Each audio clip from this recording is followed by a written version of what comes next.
오늘은 뉴스 정면 승부 배종찬과 함께하고 있습니다. 배추도사. 여러분들 요즘 뭐 웃을 일도 거의 없을 텐데 유튜브로 들어오셔서 배추도사의 모습을 보면서 조금이라도 웃음을 찾으시면 좋겠습니다.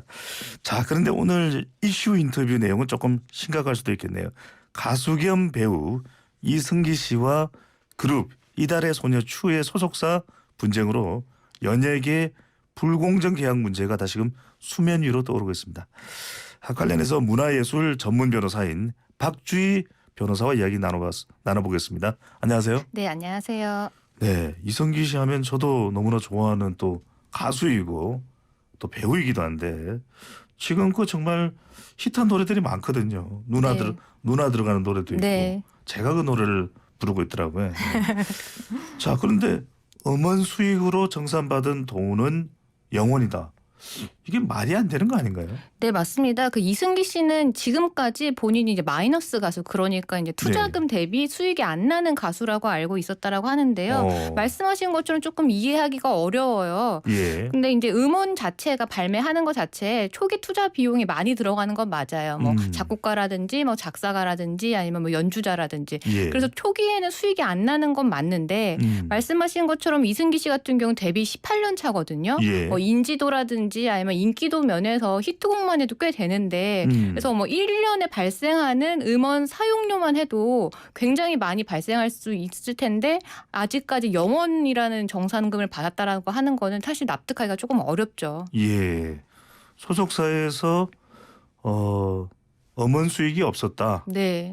그러니까 음원 수익은 있지만 투자금이 들어가 있기 때문에 그 투자금을 빼면은 추가적으로 수익은 없다. 이런 이야기인 거죠. 네, 음원으로 발생하는 플러스적인 이런 수익이 없었다. 그래서 정산할 금액도 없었다. 이런 입장이었다라고 합니다. 보통에는 음원 수익은 어떻게 분배를 하게 됩니까? 뭐 가수 뭐 몇 퍼센트 또 기획사 소속사 몇 퍼센트 이렇게 나누나요? 일단 이제 음원 수익 같은 경우는 음반을 판매해서 발생할 수도 있고 뭐 네. 스트리밍 서비스로 발생할 수도 있는데 일단 가장 많이 뭐 사용하시는 스트리밍 서비스로 얘기를 드리면 일단 뭐 스트리밍 서비스를 이용하는데 이제 소비자들이 돈을 내잖아요. 예. 그러면 그 부분에 대해서 일정 부분은 이 스트리밍 서비스 회사가 가져갑니다. 그리고 또 나머지는 음반 제작사 그다음에 뭐 저작권자, 그러니까 작곡가나 작사가 같은 저작권자와 그다음에 이제 가수 같은 이제 실현자한테 이제 분배가 되는데 예. 그게 약 6% 정도 됩니다. 그런데 이제 가수가 가져가는 이 수익료를 이제 기획사와의 좀 정산을 하겠죠. 네. 계약관과에 따라서 뭐 50대 50으로 하든지 아니면 30대 70으로 하든지 이렇게 분배를 하는 거기 때문에 최소 이승기 씨는 무려 100원을 만약에 지불을 했다라고 예. 하면 6원 정도를 가져갈 수 있는 권리가 있는 거죠. 그러면은 전혀 수익이 없었던 것이 아니라 상당한 수익이 있었을 테고 네. 그것을 소속사에서는 지급하지 않았다고 볼 수도 있는 것이고. 그렇죠. 네.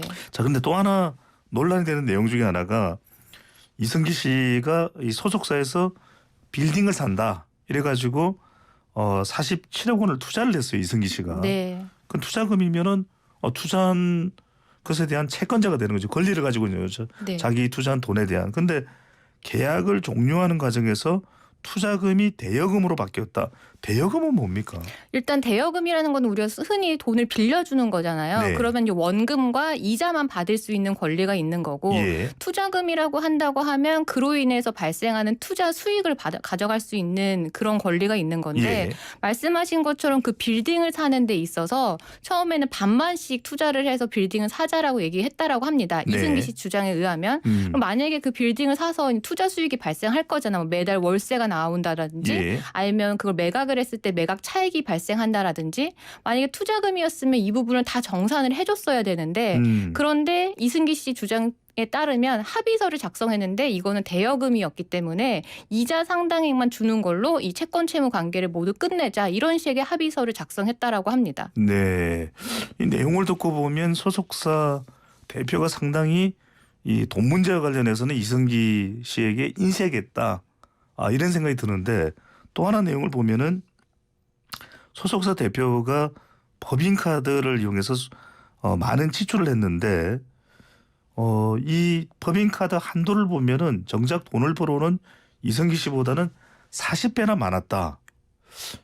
이건 뭐 처벌받을 수 있는 내용입니까? 네, 지금 소속사의 경우에는 이 수익금을 정산해주지 않은 민사적인 문제 말고도 이런 네. 형사적인 문제도 사실은 조금 문제가 될 수가 있는데요. 이렇게 되면 배임이 되는 겁니까? 네, 횡령이 업무상 횡령이나 배임이 될 수가 있습니다. 예. 왜냐하면 법인카드라고 하는 것 자체는 이제 회사의 이제 업무용으로 사용할 수 있도록 되어 있는데 용도가 한정된 건데 이거를 지금 언론에 보도된 거에 따르면 이 소속사 대표가 뭐 개인적으로 쇼핑을 하거나 네. 여행을 하는데 뭐 많이 사용했다라고 해요. 그리고 그 유용한 금액 액수 자체가 작지가 않습니다. 뭐 언론에 보도된 데에 따르면 뭐 더 밝혀봐야겠지만 예. 28억 정도 된다라고 하거든요. 그러면 사실은 업무상 횡령이 된다고 하더라도 이 5억 원이 넘으면 가중처벌을 받게 되어 네. 있어요. 그러면은 뭐 최소 3년 이상의 유기징역까지 처해질 수 있는 좀 사실 중범죄이기 때문에 그래서 이 소속사에 대해서 10일에 압수수색이 들어갔는데 그것도 아마 이런 업무상 횡령과 관련된 문제로 압수수색이 들어간 것 같습니다. 민사가 아니라 형사처벌까지도 될 수 있는 네. 상황이다.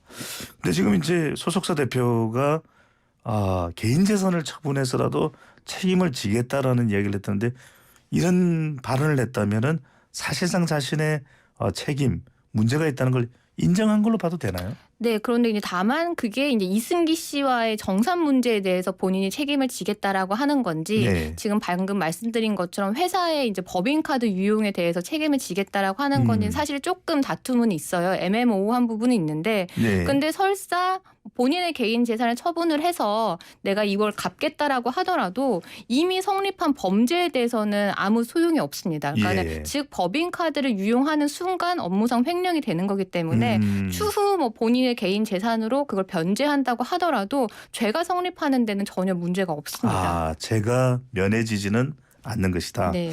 자, 다른 내용인데 그룹 이달의 소녀 추가 소속사로부터 이제 퇴출을 당했습니다. 근데 이제 소속사 설명은 추가 소속사 스태프에게 폭언과 갑질을 했다. 근데 이거 소속사에서 자기 회사에 소속이 되어 있던 아티스트를 이렇게 비난하는 건 뭔가 좀 악의적인 흠집내기인가요?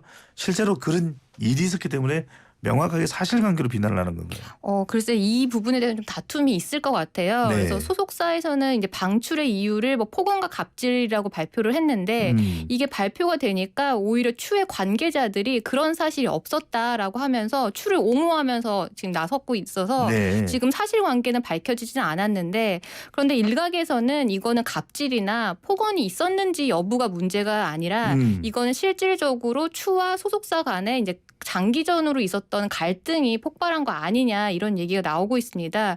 왜냐하면 추가 올해 3월에 이 소속사를 상대로 전속계약 해지에 대한 효력 정지 가처분을 했는데 일정 부분 인용이 됐어요. 예. 그래서 전속계약 효력정지 가처분을 한 이유가 뭐 정상관계라든지 이런 부분이 예. 제대로 이루어지지 않아서 소속사랑 이제 추랑 뭐 많은 갈등이 있었는데 이게 촉발이 되었고 예. 그게 일부분 인용이 되니까 그런 부분에 있어서 이제 뭐 연예 활동을 뭐 못하도록 하는 이러한 뭐 소속사의 움직임이 아니냐 이런 해석도 있습니다. 그러니까 일종의 추를 개심죄로 몰아붙였다 이렇게 해석할 수도 있겠네요. 네, 그런 식으로 해석을 하는 사람들도 있습니다. 예. 네. 아니 그래도 이렇게 같이 일했다라는 것은 서로 간에 인연도 있는 것이고 특히 배우 이성기 씨 같은 경우는 소속사와 특별한 인연도 있었던 건데 이렇게 이 지경이 되는 이유가 뭡니까? 돈 때문입니까? 사실은 이런 부분이 우리 사회에서 굉장히 많이 발생을 하고 있잖아요. 네. 그런데 여러 가지 이유가 있겠지만 그 연예인과 이 소속사 간의 관계에 있어서는 예. 소속사가 절대적인 우위에 있을 수밖에 없습니다. 왜냐하면 뭐 연예인으로서 데뷔하는 데 있어서 많은 비용도 들어가고 또 경쟁도 워낙 심하다 보니까 어느 정도 인기를 얻기까지는 사실 소속사가 절대적인 우위에 있을 수밖에 없고 네. 그러다 보니까 뭐 정산을 제대로 해주지 않는다라든지 아니면 불공정 계약이 이루어진다라든지 이런 문제들이 계속 되고 있는 겁니다. 네. 정말 이게 이 연예계의 일종의 그 폐단이라고도 볼 수 있는데 참 고쳐지기만은 또 쉽지는 않을 것을 보는데 마지막으로 박주희 변호사는 어디가 더 중요해요? 돈이에요? 인간관계, 의리예요? 모두 다 사실 다 중요하죠. 이런 네. 이제 비즈니스 관계에서는 단순히 돈만 보고도 할 수는 없는 거고 예. 의리라든지 신뢰라든지 이런 부분도 사실 잘 유지를 해야 되는 부분인데 예. 아무래도 이런 소속사나 아니면 연예인들과의 계약 알겠습니다. 관계는 이런 부분이 제대로 이루어지지 않는 것 같습니다. 예. 저는 돈입니다. 자, 오늘 말씀 잘 들었습니다. 박주희 변호사와 함께했습니다. 고맙습니다. 감사합니다.